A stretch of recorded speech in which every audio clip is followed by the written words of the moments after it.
Warahmatullahi wabarakatuh.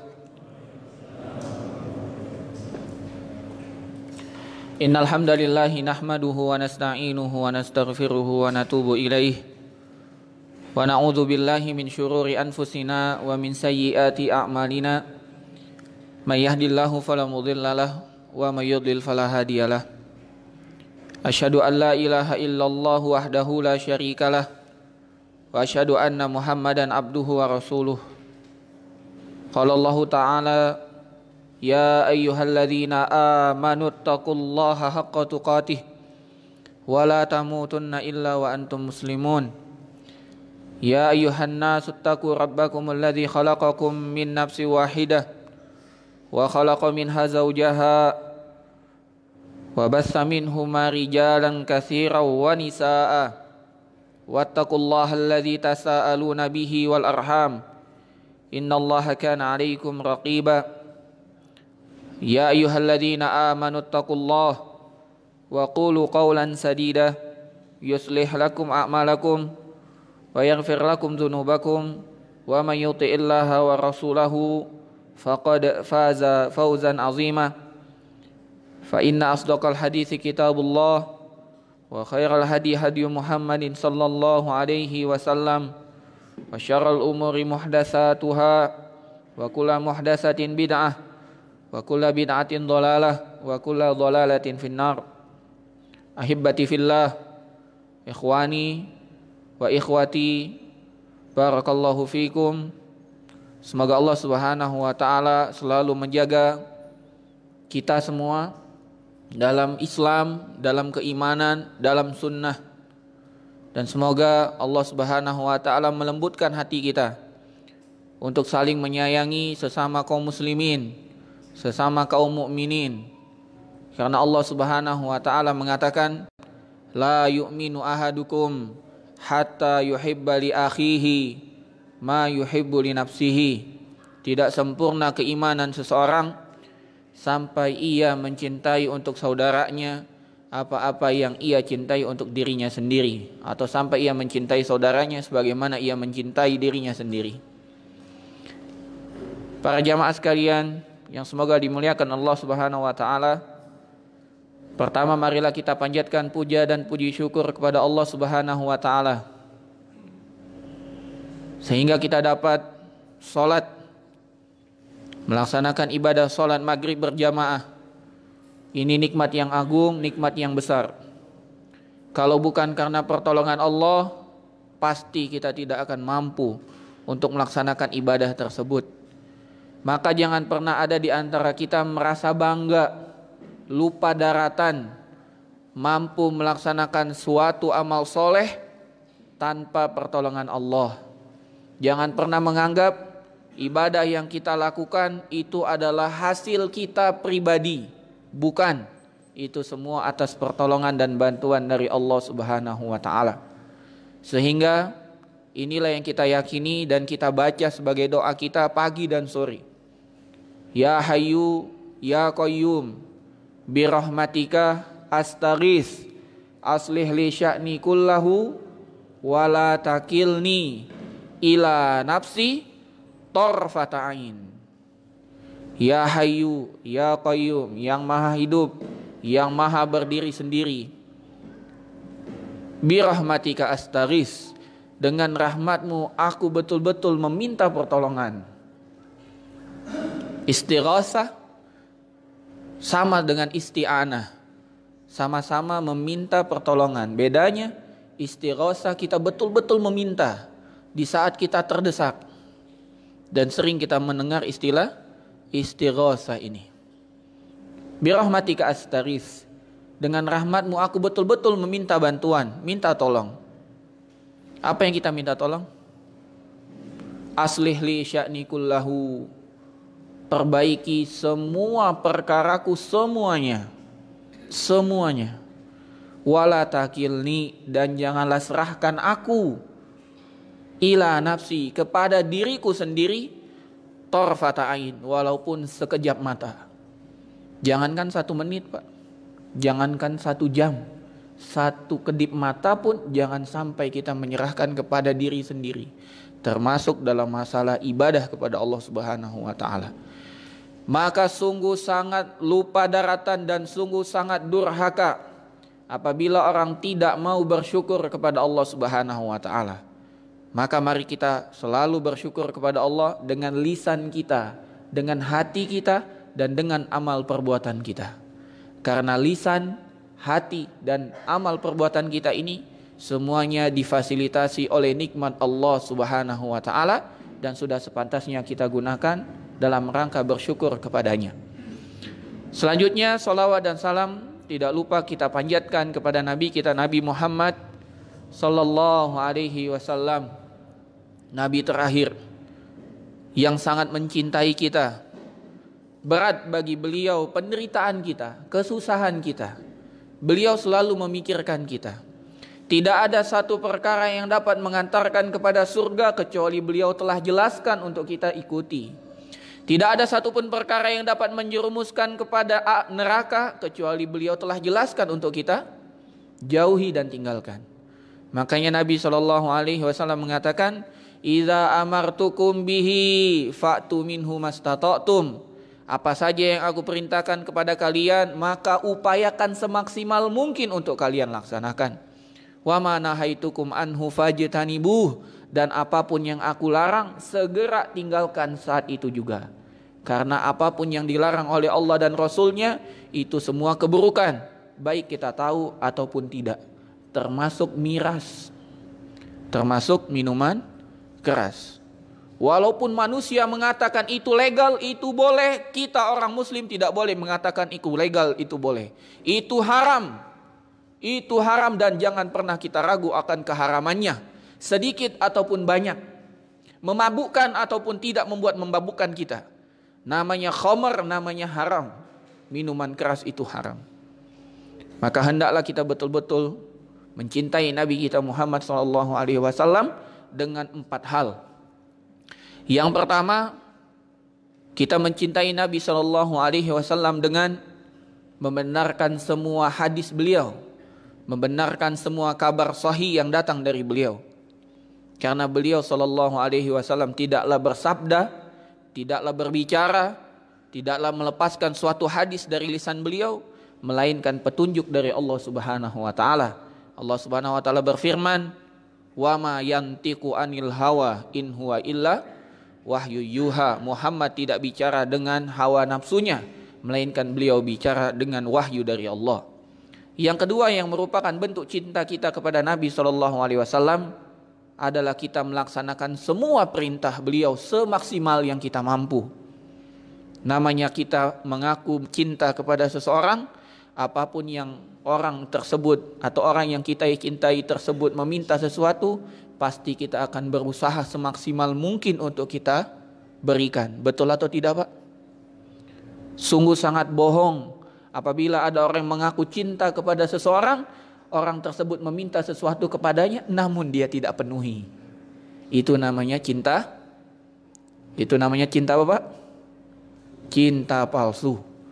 Yang ketiga yang merupakan bukti cinta kita kepada Nabi SAW adalah segera meninggalkan semua larangan beliau.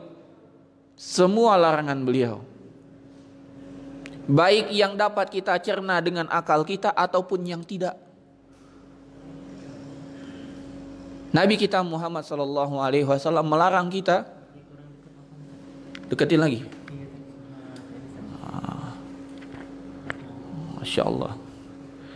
Nabi kita Muhammad SAW melarang kita, dan kita yakin Nabi SAW tidaklah melarang kita kecuali untuk hal yang buruk, kecuali untuk hal yang dapat menjatuhkan kita ke dalam api neraka.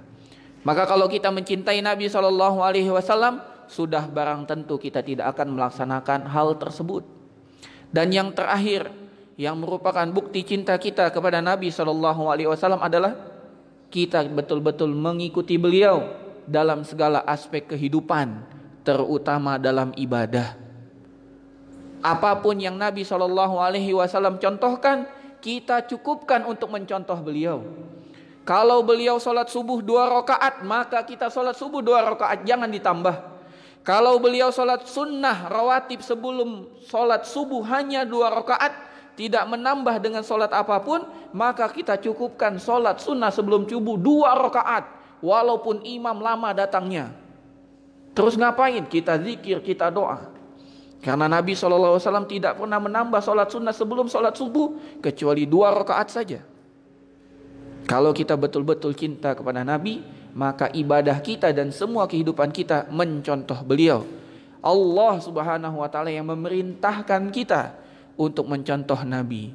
Allah Subhanahu wa taala berfirman, "Laqad kana lakum fi Rasulillahi uswatun hasanah." Sungguh pada diri Rasul ada suri tauladan yang patut kalian contoh. Jangan kita tertipu dengan orang-orang yang mengaku memiliki wawasan tinggi, tamatan luar negeri, namun minim ilmu agama. Mereka tidak pantas untuk kita contoh. Apalagi orang kafir, Pak.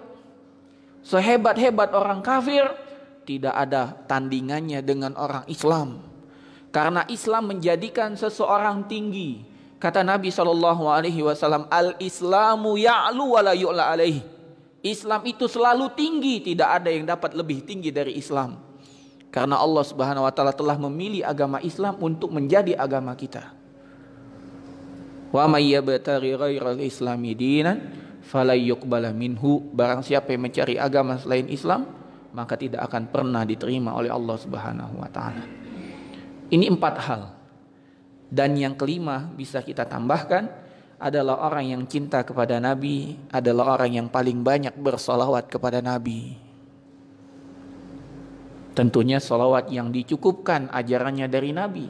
Karena poin keempat, kita mencukupkan ibadah dan semua kehidupan kita mencontoh Nabi SAW. Nabi SAW mencontohkan kita solawat yang paling utama, yaitu solawat Ibrahimiyah. Allahumma salli ala Muhammad wa ala ali Muhammad kama sallaita ala Ibrahim wa ala ali Ibrahim innaka Hamidum Majid, wa barik ala Muhammad wa ala ali Muhammad kama barakta ala Ibrahim wa ala ali Ibrahim innaka Hamidum Majid. Ini salawat paling utama. Tidak ada salawat lebih utama daripada ini. Ini namanya salawat Ibrahimiyah. Dan kita tidak melakukan salawat-salawat yang dibuat-buat. Karena salawat ini harus mengikuti tuntunan Nabi. Telah datang sebuah hadis menceritakan bahwasanya para sahabat orang Arab, ahli bahasa Arab, ahli syair, pandai membuat syair. Namun masalah salawat mereka bertanya kepada Nabi SAW, menindaklanjuti perintah Allah Subhanahu wa taala. Allah berfirman, "Innallaha wa malaikatahu yusholluna 'alan nabi ya ayyuhalladzina amanu shollu 'alaihi wa sallimu taslima." Sesungguhnya Allah dan para malaikat telah bersolawat kepada Nabi. Wahai orang-orang yang beriman, berikanlah solawat, ucapkanlah solawat kepada Nabi SAW. Maka para sahabat pun menemui Nabi dan berkata, "Ya Rasulullah, kami sudah tahu bagaimana kami mengucapkan salam kepadamu." Bagaimana salam kepada Nabi, Pak? Assalamualaikum ya Rasulullah. Assalamualaikum ya Rasulullah. Itu salam kepada Nabi. Dan kita sekarang pun bisa salam kepada Nabi SAW. Kalau kita melakukan ibadah umrah dan kita ke Masjid Nabawi untuk ziarah ke Masjid Nabawi, dan kita menyempatkan diri untuk ziarah ke makam Nabi dan 2 sahabatnya, kita bisa mengucapkan salam. Assalamualaikum ya Rasulullah. Assalamualaikum ya Umar. Assalamualaikum ya Abu Bakar. Naam. Kemudian para sahabat mengatakan, lantas kami tidak tahu bagaimana kami bersolawat kepadamu. Lihat, orang Arab bahkan pandai membuat syair. Namun masalah solawat mereka bertanya, Pak. Maka diajarkanlah oleh Nabi salawat yang tadi kami bacakan, yaitu salawat Ibrahimiyah. Dan kita juga bisa mencukupkan diri dengan salawat yang selama ini kita baca, Allahumma salli ala Muhammad wa ala ali Muhammad, Allah sallallahu alaihi wasallam, atau Allahumma salli wa sallim ala nabiyyina Muhammad. Taib. Ikhwan fiddin azani Allah wa iyyakum. Selanjutnya, tidak henti-hentinya mari kita membangun ukhuwah Islamiyah di atas Islam, di atas akidah yang benar. Karena Nabi SAW mengatakan, "Awsaku ural iman, al-hubbu fillah wal bughdu fillah." Sekuat-kuatnya ikatan keimanan adalah mencintai karena Allah, membenci karena Allah. Kita berkumpul, tujuan kita satu, menuntut ilmu syar'i, perintah Allah Subhanahu wa taala. Maka hendaklah yang datang ke sini menjalin rasa cinta sesama kita. Benci saudara kita tertimpa musibah berupa maksiat. Kita sangat senang apabila mereka melakukan ketaatan, maka kita saling mendukung. Kalau ikhwan kita lihat jadi kesalahan, maka kita ingatkan dengan baik agar dia kembali. Jangan pernah kita menjadi teman bagi setan dalam menjerumuskan saudara kita. Tidak semua orang dapat langsung dihajar, Pak. Dapat langsung diboikot. Dia salah langsung diboikot. Tidak. Namun yang pertama adalah kita menegur, menasehati dengan cara yang baik. Allah Subhanahu wa taala mengatakan kepada Nabi sallallahu alaihi wasallam, "Walau kunta fazzan ghalizan qalbi lan faddu min haulik." Wahai Muhammad, kalau seandainya engkau bicara keras dan kasar kepada para sahabat, tentunya sahabat akan berpaling dari dirimu. Ini Nabi berkata kepada para sahabat, sahabat pun akan lari. Bagaimana kita yang bukan Nabi berkata kepada teman kita yang bukan sahabat? Tentunya akan lebih lari lagi kalau kita bersikap keras dan kasar. Makanya para ulama bahkan dalam hadis Nabi mengatakan, "Ar-rifqu la yakunu fi syai'in illa zanah." Kelemah lembutan jika ada pada sesuatu tidak akan mendatangkan kecuali menjadikan dia lebih bagus, lebih indah. Wala yunza'u min syai'in illa syanah. Dan tidaklah kelemah lembutan dicabut dari sesuatu melainkan menjadikan perkara itu menjadi jelek. Maka utamakan lemah lembut, utamakan kita tolong menolong dalam kebaikan dan kesabaran. Ikhwas sekalian yang semoga dimuliakan Allah Subhanahu wa taala, tema kita pada hari ini adalah semangat menuntut ilmu. Semangat menuntut ilmu. Kenapa kita harus semangat menuntut ilmu? Yang pertama, karena Allah Subhanahu wa taala memerintahkan kita untuk belajar. Allah yang perintahkan kita untuk belajar. Mana dalilnya? Allah Subhanahu wa taala berfirman, "I'lam fa'lam annahu la ilaha illallah wastaghfir li dzambik." Dalam surat Muhammad, Allah Subhanahu wa taala berfirman, "Fa'lam," maka ketahuilah, maka ilmuilah, maka belajarlah, annahu la ilaha illallah, bahwasanya tiada ilah yang berhak disembah kecuali Allah Subhanahu wa taala, wastaghfir li dzambik, dan beristighfarlah atas dosa-dosa yang telah engkau lakukan. Allah yang perintahkan kita. Mana lagi dalilnya? Dalam surat Al-Alaq ayat yang pertama, Allah Subhanahu wa taala perintahkan nabinya dan juga kepada kita, "Iqra," bacalah. Dan baca merupakan salah satu cara untuk kita menuntut ilmu. Iqra bismi rabbikal ladzi khalaq, bacalah dengan menyebut nama Tuhanmu yang telah menciptakan. Khalaqal insana min 'alaq, menciptakan manusia dari segumpal darah. Allah Subhanahu wa taala perintahkan kita untuk membaca. Demikian juga Allah Subhanahu wa taala menjadikan kita ada pendengaran, ada penglihatan, ada hati, digunakan untuk belajar, Pak. Wa ja'ala lakumus sam'a wal absar wal afidah la'allakum ta'qilun. Allah Subhanahu wa taala menjadikan kita ada pendengaran, ada penglihatan, ada hati nurani agar kita berpikir. Jadi yang memerintahkan kita untuk menuntut ilmu yang pertama Allah Subhanahu wa taala. Bahkan buktinya Allah Subhanahu wa taala sampai mengutus seorang rasul agar menjadi guru bagi kita.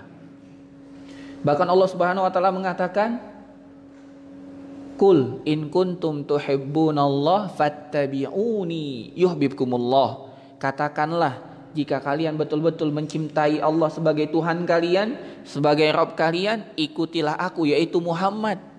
Mengikuti artinya belajar dari Muhammad sallallahu alaihi wasallam. Allah yang perintahkan kita. Bahkan Allah Subhanahu wa taala tidak cukup dengan menurunkan rasul. Allah Subhanahu wa taala menurunkan kitab. Allah Subhanahu wa taala berfirman, "Alif lam mim, zalikal kitabu la raiba fi hudal lil muttaqin." Alif Lam Mim, ini adalah kitab. Tidak ada keraguan, petunjuk bagi orang yang bertakwa.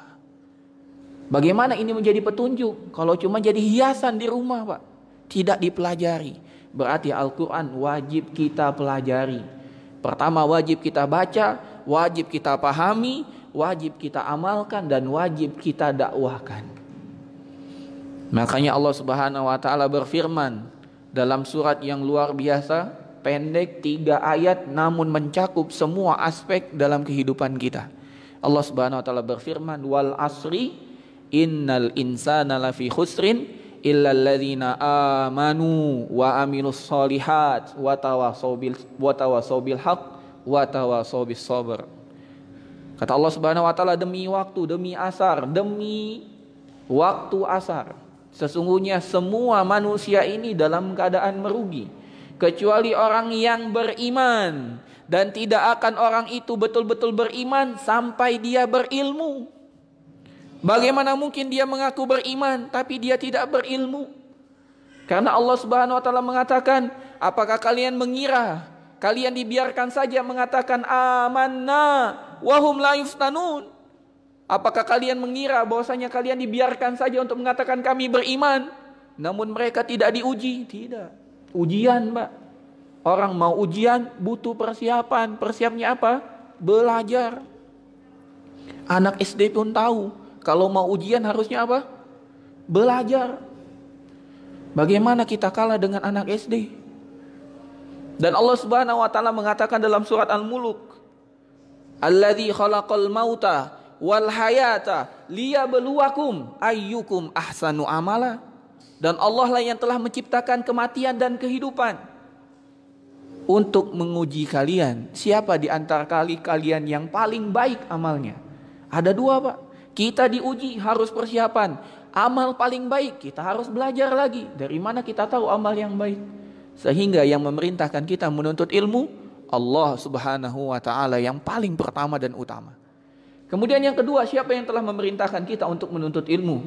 Tentunya Nabi kita Muhammad sallallahu alaihi wasallam. Nabi kita Muhammad sallallahu alaihi wasallam dengan tegas mengatakan, "Thalabul ilmi fardhatun ala kulli muslim."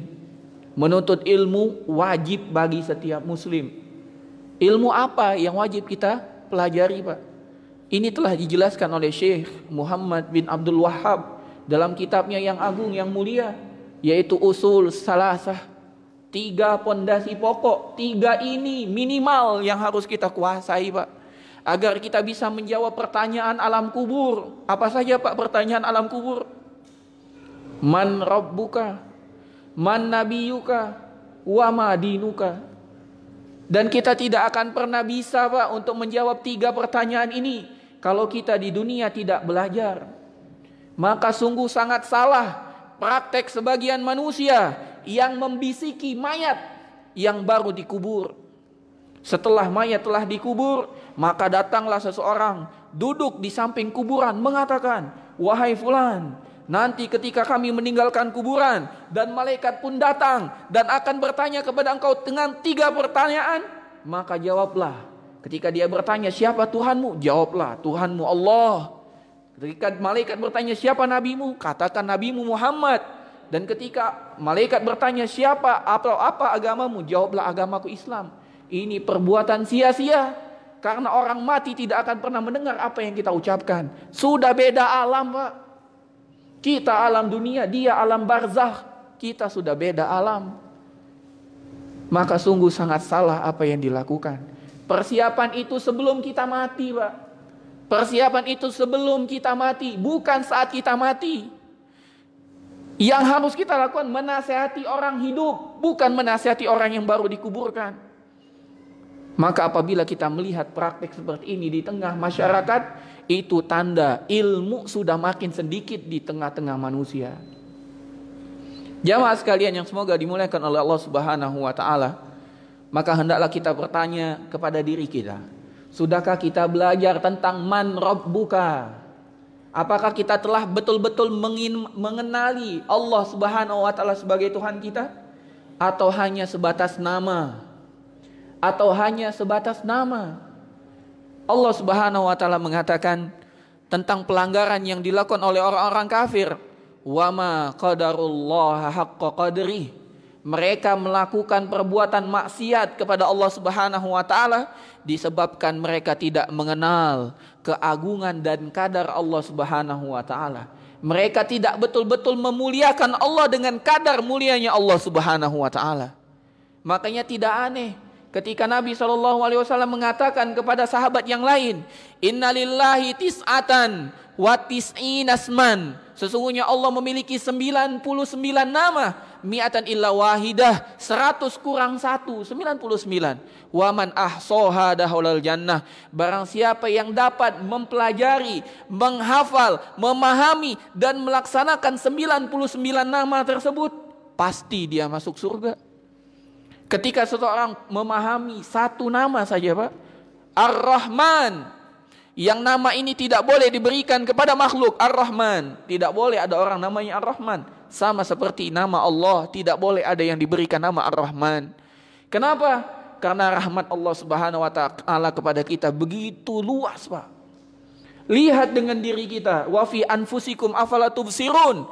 Kepada diri kalian, marilah kita lihat pada diri kita, Pak.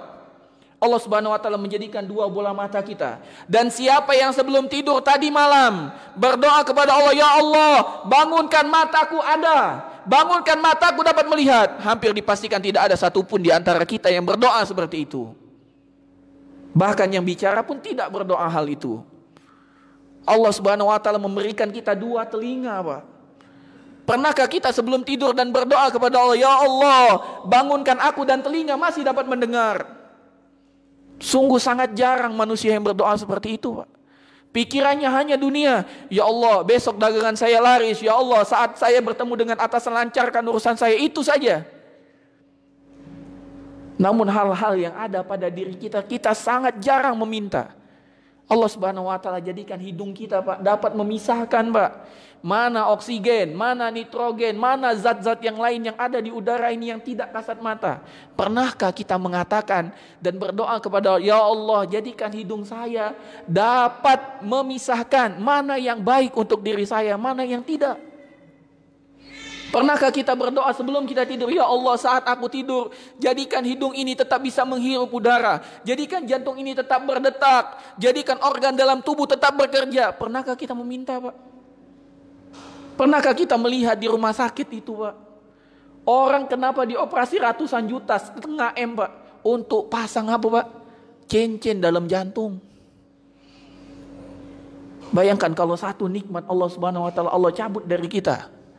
Dan betapa banyak kita lihat, apalagi zaman Covid, orang dipasang oksigen, yang mana satu tabung oksigen 500.000, 400.000, Pak.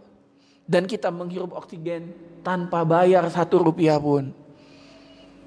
Coba kita selami makna Ar-Rahman, yang maha pengasih, Pak. Allah memberikan kita nikmat apa yang tidak kita minta. Maka pantaskah bagi kita untuk bermaksiat kepada Allah Subhanahu wa taala kalau kita memahami satu nama saja, Ar-Rahman? Jangan-jangan kita belum kenal dengan Tuhan kita, Pak. Sehingga kita takut miskin. Sehingga kita penuh ketakutan dalam kehidupan dunia ini, Pak. Makanya Allah Subhanahu wa taala mengatakan dalam Al-Qur'an, apabila orang ingin hidupnya tenang, ingin dapat petunjuk, hendaklah dia beriman kepada Allah dan tidak mencampur adukan keimanannya dengan kezaliman. Apa kezaliman yang dimaksud? Kesyirikan. Jangan-jangan dalam hidup kita ini, Pak, tercampur noda-noda syirik. Kenapa kita ragu dengan kehidupan kita, masalah rezeki, sedangkan Allah Subhanahu wa taala memiliki nama Ar-Razzaq yang memberikan kita rezeki? Jangan-jangan kita tidak mengilmui man rabbuka. Kita sering ngaji, tapi pernahkah kita mengevaluasi diri, Pak? Kajian kita ini belum pernah kita berikan evaluasi dan menilai kita sendiri. Andai pun diberikan soal evaluasi, itu pun tidak valid. Karena itu baru penilaian kognitif. Karena penilaian dalam ilmu pendidikan itu minimal 3, Pak. Kognitif, afektif, psikomotorik, Pak. Mungkin kita sukses dalam kognitif dan psikomotorik, tapi dalam afektif, sikap kita belum tentu, Pak. Bukankah Allah Subhanahu wa taala berfirman, "Inna sholata tanha 'anil fahsya'i wal munkar." Sesungguhnya salat itu dapat mencegah perbuatan keji dan mungkar. Coba lihat pada diri kita. Kejikah kita? Mungkarkah kita? Lihat hubungan kita dengan anak istri kita. Begitu kejikah kita dengan anak dan istri kita? Lihat kita dengan tetangga kita. Lihat kita dengan, kalau kita pedagang, dengan pembeli kita. Masih adakah kita ini rasa jengkel ketika ada pembeli banyak tanya kemudian dia tidak beli? Jangan-jangan kita belum mengilmui man rabbuka. Yang kedua,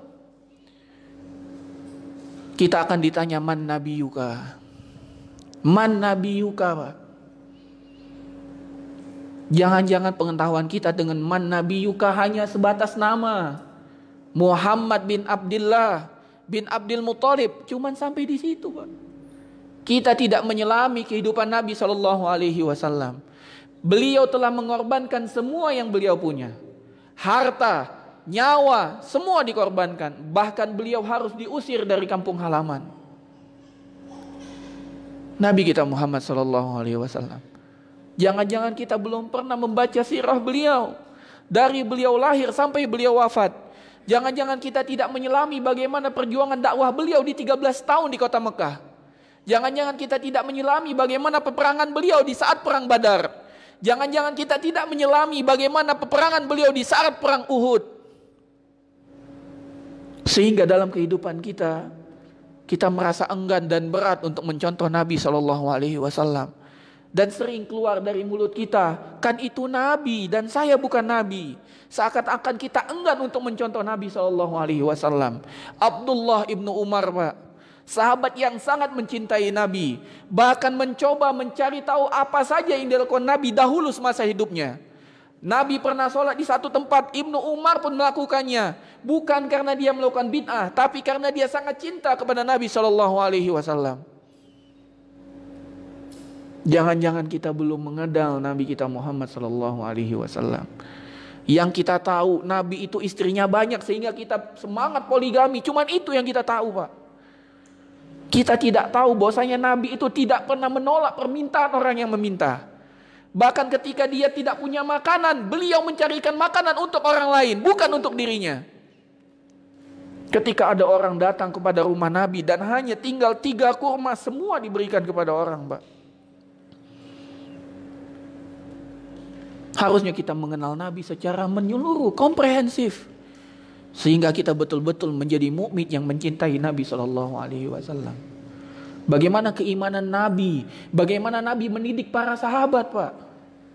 Umar ibn Khattab pernah dididik oleh Nabi SAW. Ketika Umar bin Al-Khattab melihat Nabi SAW bangun, dalam posisi punggung beliau ada bekas guratan, bekas tidur beliau. Karena beliau bukan tidur di spring bed, bukan tidur di permadani, Pak. Tidur beralaskan tikar yang kasar. Lalu Umar bin Al-Khattab mengatakan, "Ya Rasulullah, bukankah engkau adalah Rasulullah? Orang-orang Persia dan Romawi dibentangkan baginya dunia. Mereka tidur di atas permadani. Tidakkah engkau meminta kepada Allah sedikit saja dari bagian dunia? Jangan sampai tidurmu sampai ada guratan, ya Rasulullah." Namun apa jawaban Rasul SAW? "Ma ana wad dunya, wahai Ibnu Khattab. Apa urusanku dengan dunia ini? Inna ma ana wad dunya karaqibin istazalla tahta syajarah." Sesungguhnya sejatinya urusan aku dengan dunia bagaikan orang yang sedang berjalan berteduh karena kecapean di bawah pohon. Summa roha wa tarokaha. Kemudian setelah aku sehat, setelah aku merasa bugar, hilang rasa capekku, aku pun segera meninggalkan pohon tersebut. Dunia ini bagai pohon yang rindang, Pak, yang akan segera kita tinggalkan. Untuk apa kita memanen banyak hal di dunia?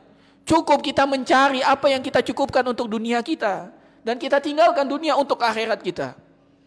Nabi kita Muhammad SAW pernah mengajarkan istri beliau Aisyah radhiyallahu taala anha.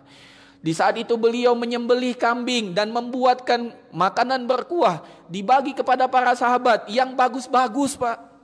Daging-daging semua dibagi. Nabi bertanya kepada istri, "Ya Aisyah, apa yang tersisa?" Kata Aisyah radhiyallahu taala anha, "Tidak ada yang tersisa kecuali kaki kambing ya Rasulullah. Daging sudah semua dibagikan, tinggal kakinya saja." Maka Rasul sallallahu alaihi wasallam mengoreksi pemikiran Aisyah, "Ya Aisyah, semua tertinggal kecuali kaki kambing." Dan Aisyah dengan kecerdasannya langsung memahami maksud Nabi. Semua tertinggal karena tujuan kita sedekah untuk akhirat.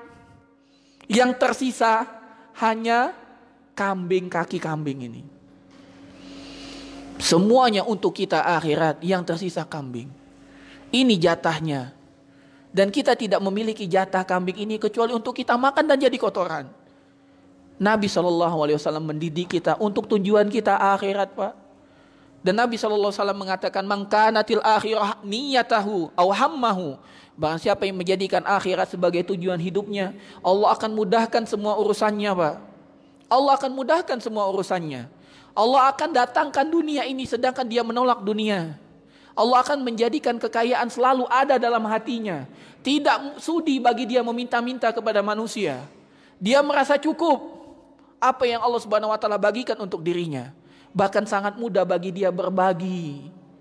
Namun kalau niatnya akhirat, mudah, Pak. Kalau niatnya dunia, terbalik. Allah jadikan kemiskinan ada selalu di pelupuk matanya. Allah tidak bereskan perkaranya kecuali Allah cerai-beraikan.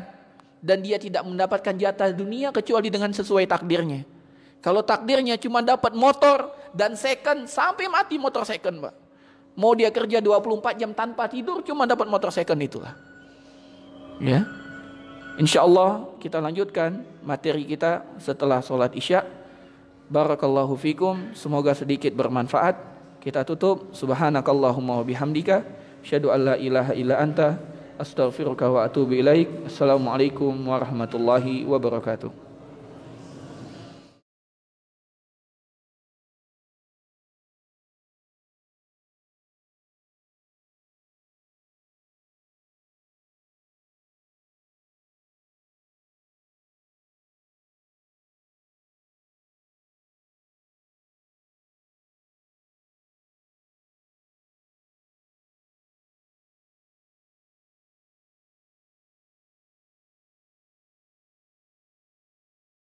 Alhamdulillahi Rabbil Alamin.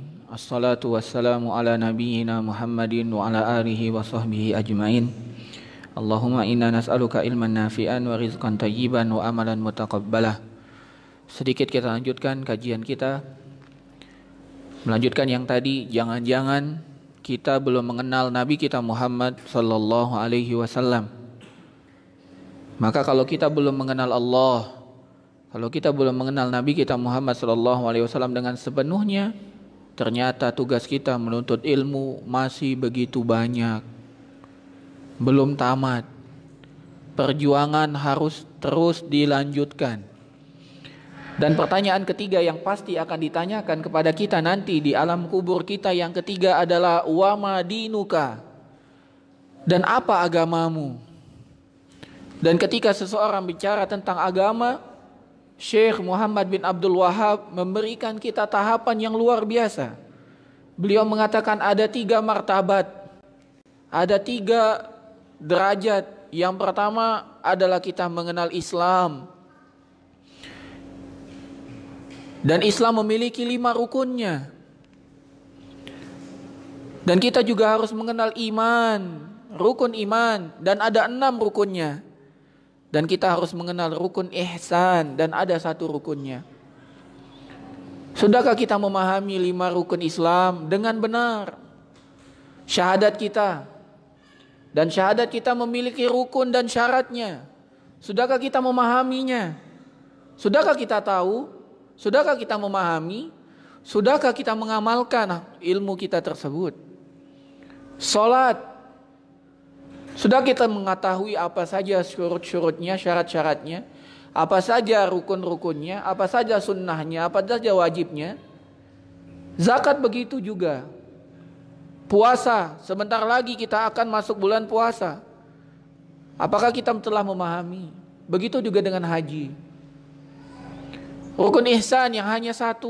Anta'budallah ka'annaka tarahu fa illam takun tarahu fa innahu yaraka. Apakah kita telah memahami? Hendaklah kita beribadah kepada Allah seakan-akan kita melihat Allah. Namun kalau kita tidak melihat, dan pasti kita akan tidak mampu melihat Allah di dunia ini, maka bagaimana kita menghadirkan seakan-akan Allah itu melihat kita, Pak? Dan Allah memang melihat kita. Dan Allah tidak akan pernah lengah sedikit pun dari kita. Inilah 3 hal. Sangat singkat, hanya 3. Namun apabila kita jabarkan, umur kita mungkin tidak akan selesai untuk membahas 3 hal ini. Maka apabila salah seorang di antara kita sudah merasa cukup dari menuntut ilmu, sudah hilang semangatnya menuntut ilmu, sudah tidak mau mencatat lagi, sudah tidak mau memurajaah lagi ilmunya, maka itu tanda dia tidak mengetahui hakikat ilmu itu sendiri. Allah Subhanahu wa taala, Tuhan kita yang Maha mengetahui, Al-Alim, Al-Khabir, As-Sami, Al-Basir, memerintahkan Nabi kita Muhammad sallallahu alaihi wasallam hamba pilihan. Dan Allah Subhanahu wa taala tidak pernah memerintahkan Nabi kita Muhammad sallallahu alaihi wasallam untuk minta tambahan kecuali di 1 perkara ini, yaitu perkara ilmu, Pak. Allah Subhanahu wa taala berfirman kepada Nabi kita Muhammad sallallahu alaihi wasallam, "Wa qul rabbi zidni ilman." Muhammad, katakan, "Ya Allah, tambahkan aku ilmu." Ya Allah, tambahkan aku ilmu. Allah tidak pernah memerintahkan Nabi kita Muhammad untuk meminta tambahan kecuali tambahan ilmu, Pak. Allah tidak pernah memerintah Nabi kita untuk meminta tambahan harta. Tidak. Allah memerintahkan Nabi kita untuk meminta tambahan ilmu. Dan langsung dipraktekkan oleh Nabi SAW. Nabi tidak pernah meninggalkan doa setelah subuh, Pak. Allahumma inni as'aluka ilman wa rizqan wa amalan. Nabi kita minta pertama kali pagi-pagi habis sholat subuh, ilman nafi'an, ilmu yang bermanfaat. Nabi yang langsung diajari oleh Allah Subhanahu wa taala, yang langsung dibimbing oleh Jibril setiap kali bulan Ramadan tadarus sama Jibril, masih minta tambahan ilmu. Siapa kita kalau kita merasa cukup dengan ilmu kita? Dan Ibnul Qayyim telah membagi ilmu menjadi 3 pintu, Pak. Ibnul Qayyim Al-Jauziyah, muridnya Syekhul Islam Ibnu Taimiyah, mengatakan ilmu itu ada 3 pintu. Barang siapa baru masuk pintu pertama, dia akan sombong, takabbaro, dia akan sombong seakan-akan dialah yang paling berilmu, mudah menyalahkan orang, merendahkan manusia. Dan itulah hakikat kesombongan. Dia merendahkan manusia, menolak kebenaran. Kalau dia dinasihati dengan orang baru, dia menolak. Siapa antum? Antum baru ngaji.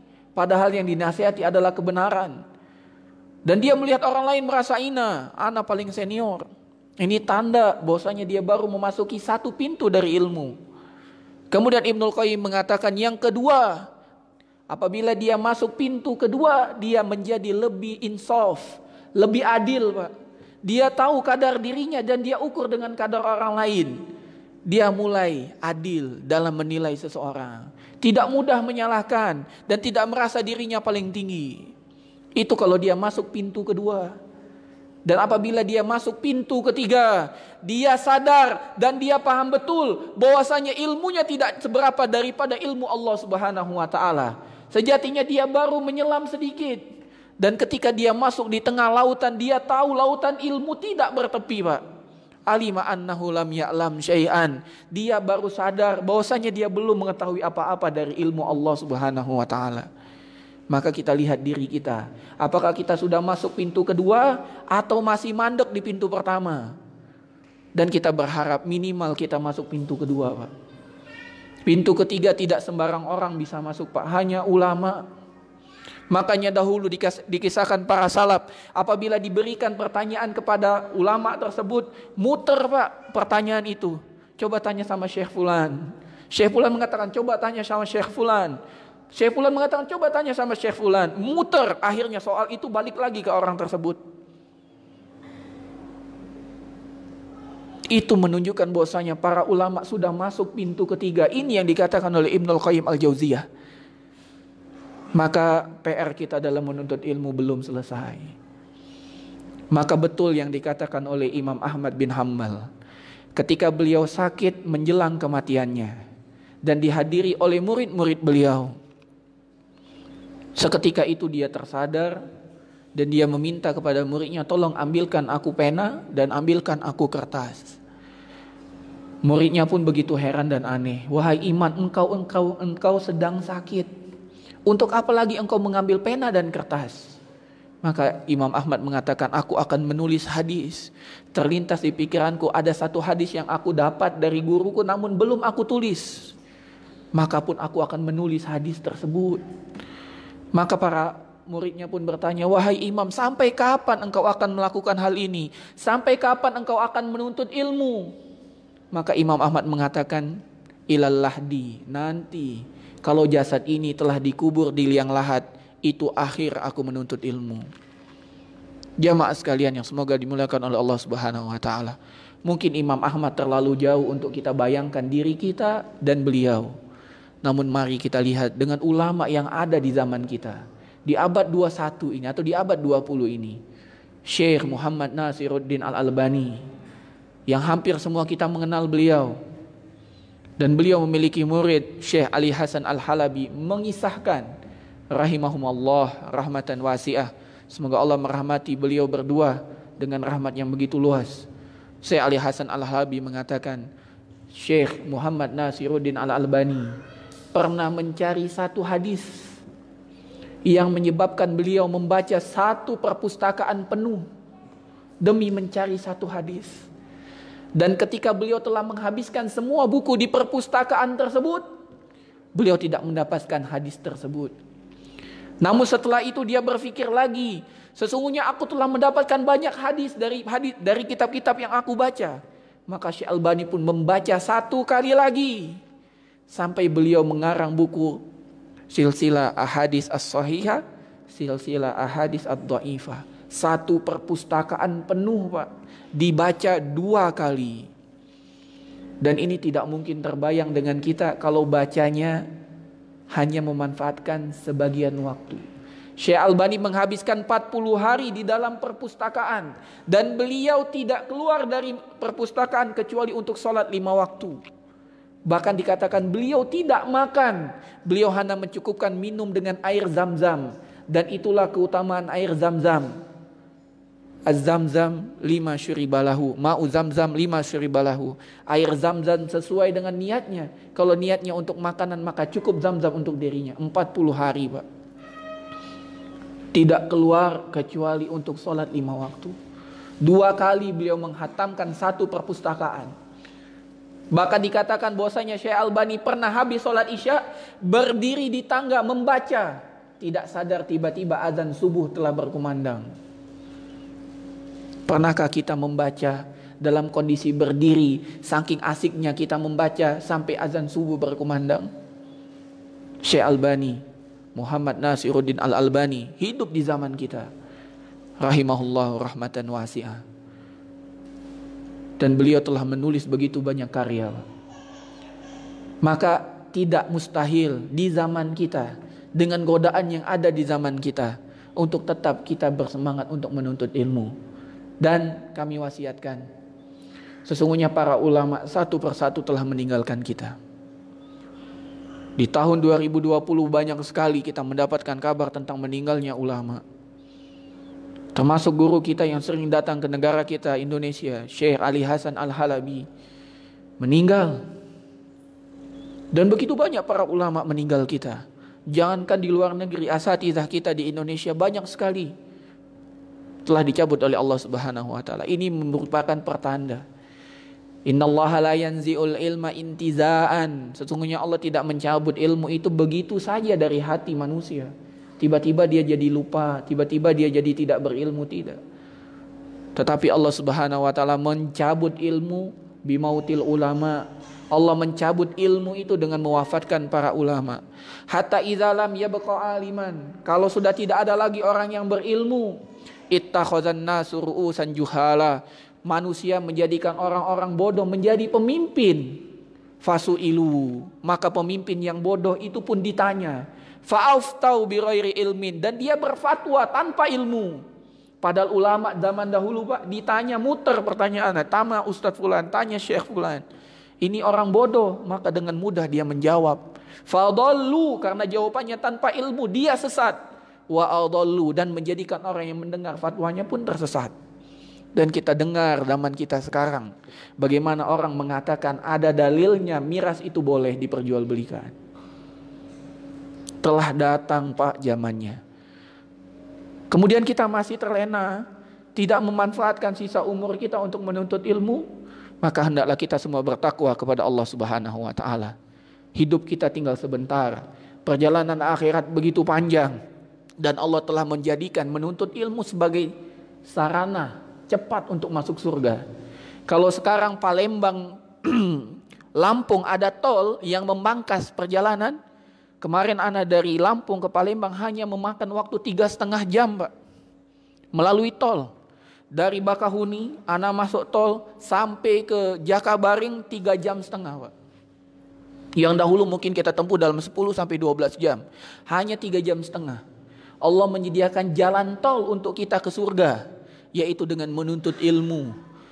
Allah Subhanahu wa taala Nabi kita Muhammad sallallahu alaihi wasallam bersabda, "Man salaka tariqan yaltamisu fihi ilman sahalallahu lahu bihi tariqan ilal jannah." Barang siapa yang meniti jalan untuk menuntut ilmu, maka Allah Subhanahu wa taala mudahkan jalannya menuju surga. Allah sediakan jalan tol, dan betapa nikmatnya jalan tol yang Allah sediakan. Kalau buatan manusia saja telah menjadikan kita nikmat Pak, perjalanan panjang jadi sebentar, bagaimana Allah yang menjadikan kita jalan tol menuju surga.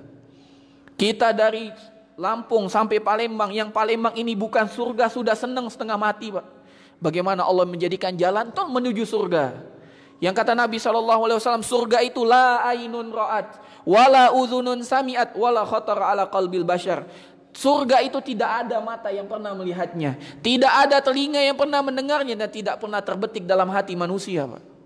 Mungkin kita melihat keindahan, namun keindahan surga Allah lebih jauh indah daripada keindahan dunia. Mungkin kita mendengar tentang kabar betapa indahnya bangunan-bangunan di negeri yang ada sekarang, namun bangunan yang ada di surga lebih menjadikan telinga ini menjadi kita aneh, begitu takjub. Mungkin terbayang di hati kita kenikmatan yang ada di dunia ini, namun ketika kita masuk surga, hal itu tidak pernah terbayangkan dalam hati kita. Terus apa yang menghalangi kita untuk tidak bersemangat menuntut ilmu, untuk tidak menghadiri majelis taklim, yang mana kita ada di masjid? Yang kata Nabi SAW, beliau bersabda, majtama'a qaumun fi baitin min buyutillah, tidaklah berkumpul sekelompok manusia di masjid dari masjid-masjid Allah, yatluna kitab Allah, yang mana mereka membaca firman Allah, wa yatadarasuna fima bainahum, dan mereka mempelajari di antara mereka yaitu kitab Allah tersebut, illa nazalat alaihimus sakinah, kecuali Allah akan turunkan ketenangan, wa ghasyiyatuhumur rahmah, Allah berikan rahmat, wa haffatumul malaikat, dan para malaikat pun berlomba-lomba untuk menaunginya, wa dzakarahumullahu fiman indah, dan Allah jadikan namanya terkenal di hadapan makhluknya, malaikat yang ada di sisinya di langit. Lantas apa yang menghadirkan kita enggan untuk datang ke majelis ilmu? Merasa diri kita sudah cukup dengan ilmu, padahal tadi sebutkan baru 3 perkara. Man rabbuka, man nabiyuka, wa madinuka. Ternyata tidak semua kita pahami dengan benar. Belum semua kita pahami dengan seksama. Belum semua hal kita pahami dari 3 perkara tersebut. Lantas kenapa kita enggan untuk menuntut ilmu? Jamaah sekalian yang semoga dimuliakan oleh Allah Subhanahu wa taala, ingatlah, ilmu ini perkara mahal. Dan ilmu agama begitu mahal. Imam Asy-Syafi'i rahimahullahu ta'ala pernah mengeluh kepada guru beliau, kepada Imam Waqi', bahwasanya hafalan Imam Syafi'i menjadi cacat. Susah bagi beliau menghafal, mudah baginya hilang hafalan. Maka beliau pun mengadu kepada gurunya, dan ini adab. Seorang murid harus mengadu kepada gurunya terhadap kesulitan-kesulitan saat dia menuntut ilmu. Imam Syafi'i pun berkata, syakautu ila waqi'in su'ahibzi. Aku mengeluh kepada guruku Imam Waqi' tentang jeleknya hafalanku.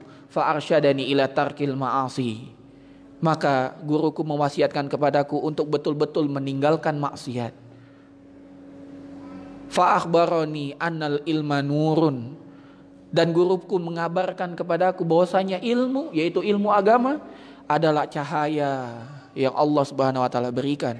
Wa nurullah la yu'ta lil 'asi. Dan cahaya Allah tidak akan diberikan kepada orang yang bermaksiat kepadanya.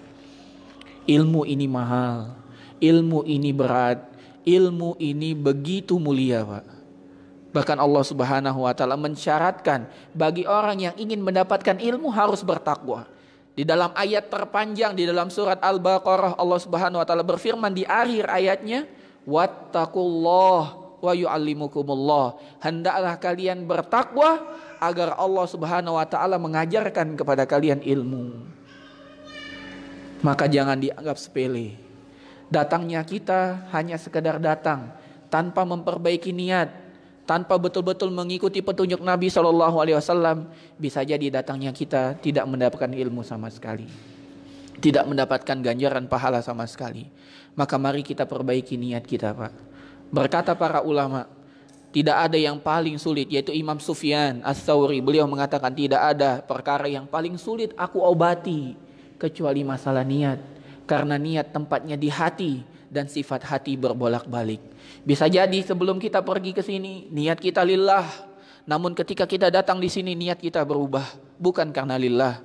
Bisa jadi kita niat karena Allah, namun setelah kita mengamalkan sesuatu berubah niat kita bukan karena Allah. Maka selalu kita perbaiki niat kita. Niat kita menuntut ilmu untuk mengangkat kebodohan dari diri kita. Niat kita menuntut ilmu untuk kita amalkan. Niat kita menuntut ilmu agar kita dimasukkan ke dalam surga Allah Subhanahu wa taala. Niat kita menuntut ilmu agar kita mendapatkan rasa takut sehingga kita taat kepada Allah, takut berbuat dosa. Allah Subhanahu wa taala berfirman, "Innama yakhsyallah min ibadihil ulama." Hanya para ulama, hanya orang-orang yang berilmu yang betul-betul takut kepada Allah. Kalau kita sering hadir kajian, kalau catatan kita banyak, kalau kita sering juga mendengar kajian-kajian ustadz yang lain, namun belum muncul rasa takut kita kepada Allah, jangan-jangan ilmu kita tidak bermanfaat. Jangan-jangan cara kita menuntut ilmu salah. Jangan-jangan niat kita di awal bukan karena Allah. Maka perbaiki niat kita. Perjuangan kita menuntut ilmu belum selesai, masih begitu panjang. Kita umur, maka perjuangan kita sampai liang lahat. Kalau kita masih muda, manfaatkan. Karena menuntut ilmu di masa muda bagaikan mengukir di atas batu, Pak. Tapi bukan berarti orang yang belajar di usia tua bagaikan melukis di atas air, tidak. Tetap di atas batu, cuman pahatannya lebih lama. Jangan dibayangkan kalau tua bagaikan menulis di atas air, tidak. Cuman pahatnya lebih lama. Andai pun bagai melukis di atas air, Pak, apa yang kita tulis mungkin tidak terlihat oleh orang, namun terbayang dalam diri kita. Imam Syafi'i mengajarkan kepada kita, karena kemiskinan yang diterita oleh Imam Syafi'i, beliau lahir dan besar dalam kondisi yatim. Bapaknya tidak meninggalkan harta yang cukup, ibunya pun miskin. Kemudian beliau menuntut ilmu kepada Imam Malik bin Anas dan beliau masih kecil. Di saat Imam Malik bin Anas menyampaikan hadis, yang lain mencatat pakai pena, pakai buku, Pak. Dan jangan bayangkan bukunya semudah sekarang, yaitu lembaran-lembaran. Penanya pun jangan bayangkan sekarang yang bisa cetak-cetek, tapi pakai tinta. Lalu Imam Malik melihat Imam Syafi'i menulis di atas telapak tangan dengan air ludah, yang menurut logika kita ini sia-sia. Pakai air ludah, tulis di telapak tangan. Apa yang terlihat? Enggak ada yang terlihat. Lantas Imam Malik melihat anak kecil main ludah di tangan, dimarah oleh Imam Malik. "Hei anak kecil, ngapain kamu di majelisku main ludah? Pergi kau dari sana." Maka Imam Syafi'i pun menangis. "Wahai Imam, aku sedang menulis. Bagaimana engkau menulis? Engkau menulis dengan air ludah dan di atas telapak tangan. Demi Allah, aku bisa menyebutkan kembali hadis-hadis yang tadi engkau katakan." Maka Imam Malik pun mengetes, kalau begitu sebutkan. Dan Imam Malik pun takjub. Semua yang dikatakan Imam Malik mampu diulangi oleh Imam Asy-Syafi'i rahimahullahu ta'ala. Artinya usaha kita dalam menuntut ilmu, karena keterbatasan, andai pun kita dapat menulis cuman hanya di tangan kita dan hanya dengan air ludah, Allah menjadikan ilmu itu menetap dalam hati kita, Pak, kalau kita jujur. Jadi walaupun kita sudah berumur, jangan katakan kita kalah dengan anak muda. Bisa jadi kita dapat mengungguli mereka karena semangat kita jauh lebih utama daripada semangat anak muda. Maka tidak ada kata terlambat. Yang tua mari menuntut ilmu sampai akhir hayat. Yang muda manfaatkan keunggulan waktu, keunggulan tenaga, keunggulan harta dibandingkan bapak-bapak yang telah tua dari kita. Barakallahu fikum. Ini kajian tematik. Tidak ada yang menggerakkan kami untuk melakukan ini kecuali karena pertolongan dan bantuan dari Allah Subhanahu wa taala dan karena pentingnya dan mahalnya ilmu ini. Allah Subhanahu wa taala berfirman dalam Al-Qur'an, yarfa'illahu allazina amanu minkum wallazina utul ilma darajat. Allah mengangkat derajat orang yang beriman dan orang yang berilmu beberapa derajat. Karena itu kami mencintai antum semua karena Allah Subhanahu wa taala. Karena Allah Subhanahu wa taala tidak akan menyempurnakan iman kita sampai kita mencintai untuk saudara kita apa-apa yang kita cintai untuk diri kita sendiri. Kami cinta dan berusaha belajar terus untuk cinta dengan ilmu, dan kami ingin semuanya cinta dengan ilmu dan tidak melepaskan satu detik pun hidupnya kecuali dalam ilmu, dalam amal dan dalam dakwah tentang ilmu. Barakallahu fikum wa jazakumullahu khairan. Kami akhiri, subhanakallahumma bihamdika asyhadu alla ilaha illa anta astaghfiruka wa atubu ilaik. Jika ada pertanyaan kami persilahkan.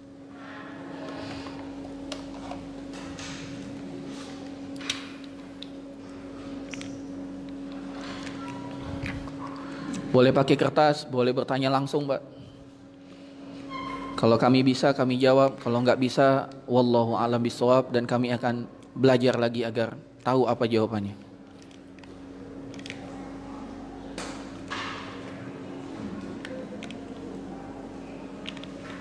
Alhamdulillah, kalau tidak ada, kami berharap ya.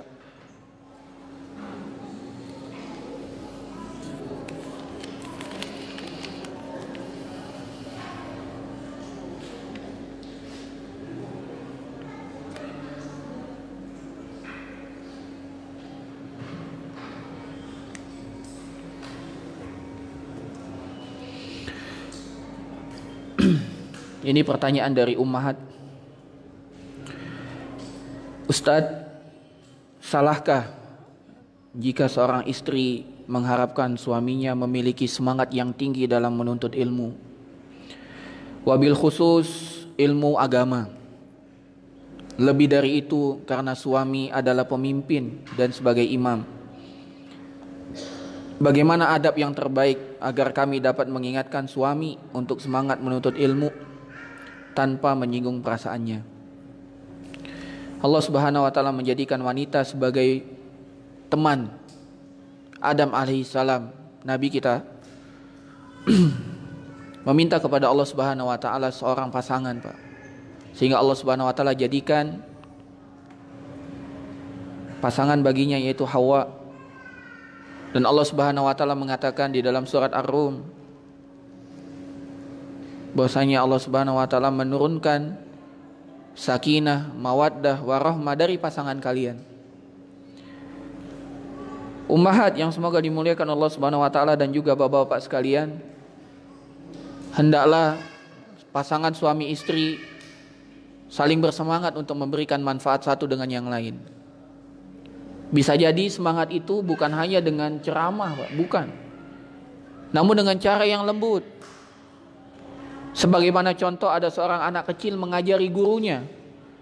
Gurunya memiliki penyimpangan akidah, mengatakan setiap kali dia mengatakan sumpah, dia sumpah bukan nama Allah, namun dengan Ka'bah. Wa Ka'bata, demi Ka'bah, demi Ka'bah. Dan kita dilarang untuk bersumpah dengan makhluk, kita dilarang, haram, termasuk syirik. Maka muridnya pun menasihati gurunya. Bagaimana cara muridnya menasihati? Maka muridnya membaca surat Al-Quraisy. Li'ila fi Quraisy ila fihim rihlatash shita'i was-sayf falyabudu hadzal bait alladzi at'amahum min ju' wa amanahum min khauf. Maka sang guru pun menegur, wahai gulam, wahai anak kecil, salah. Falyabudu rabb hadzal bait. Bukan falyabudu hadzal bait, ada kata rabb yang kau hapus. Oh begitu guru, baik. Dibaca lagi. Ila fi Quraisy ila fihim rihlatash shita'i was-sayf falyabudu rabb hadzal bait. Enggak, falyabudu hadzal bait. Ditegur lagi, enggak, rabb hadzal bait. Diulangi lagi ketiga kali, falyabudu hadzal bait. Maka sang guru pun marah. Kenapa engkau ini salah terus, katanya.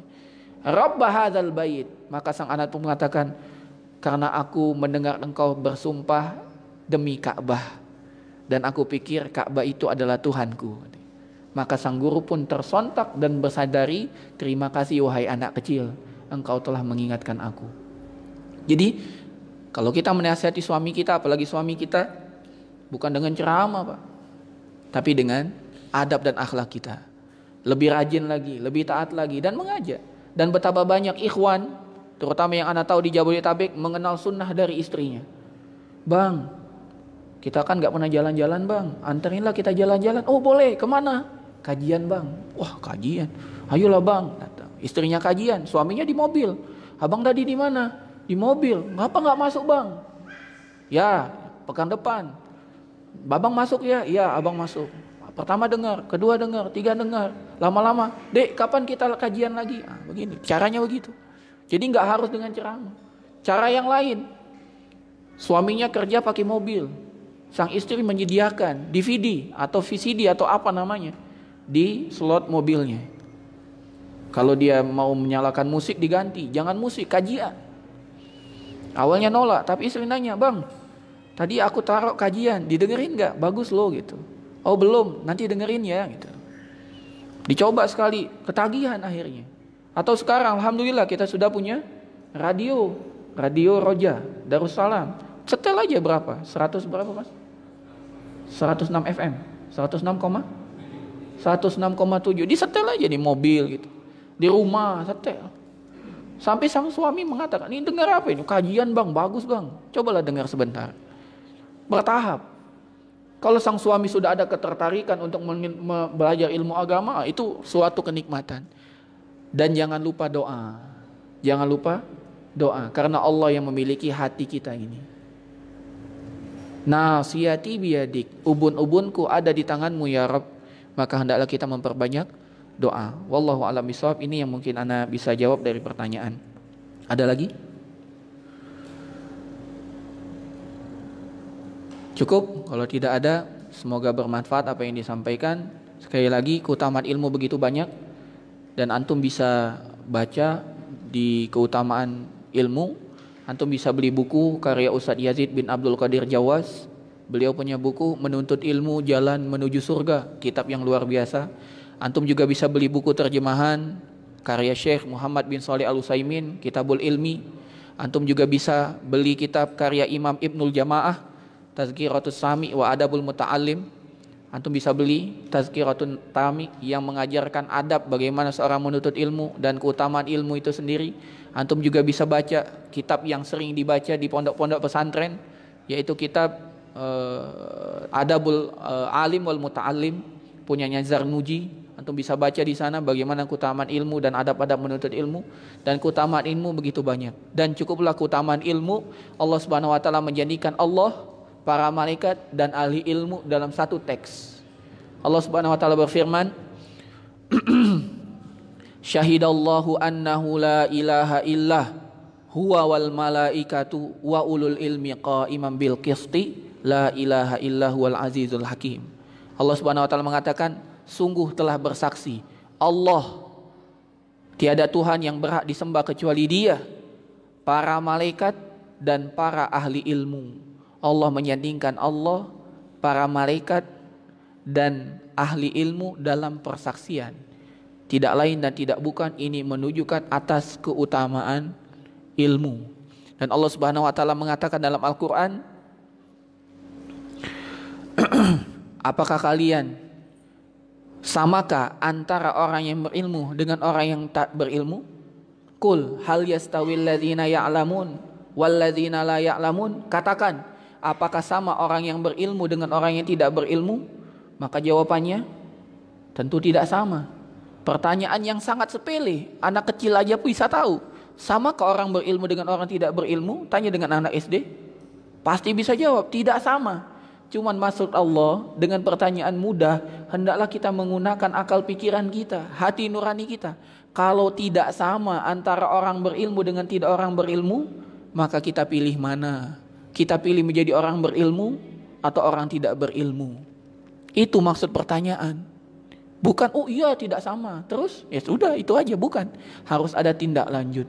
Makanya Allah mengatakan dalam Al-Quran, afala yatadabbarunal Quran, tidakkah kalian mentadabburi Al-Quran? Al-Quran itu untuk ditadabburi Pak, dibaca dapat pahala. Dibaca artinya dapat manfaat. Ditadabburi maknanya lebih dalam lagi kita mendapatkan manfaat dari Al-Quran. Ini yang dapat disampaikan. Semoga bermanfaat. Lebih dan kurang kami mohon maaf. Kepada Allah kami mohon ampun. Jazakumullah khairan wa uhibbukum fillah. Ana mencintai antum karena Allah. Semoga kita selalu dalam ketaatan dan Allah wafatkan kita di atas Islam. Nas'alullaha husnal khatimah. Sallallahu ala nabiyyina Muhammad wa ala alihi washabihi ajmain. Subhanakallahumma bihamdik asyhadu an la ilaha illa anta astaghfiruka wa atubu ilaik. Assalamualaikum warahmatullahi wabarakatuh.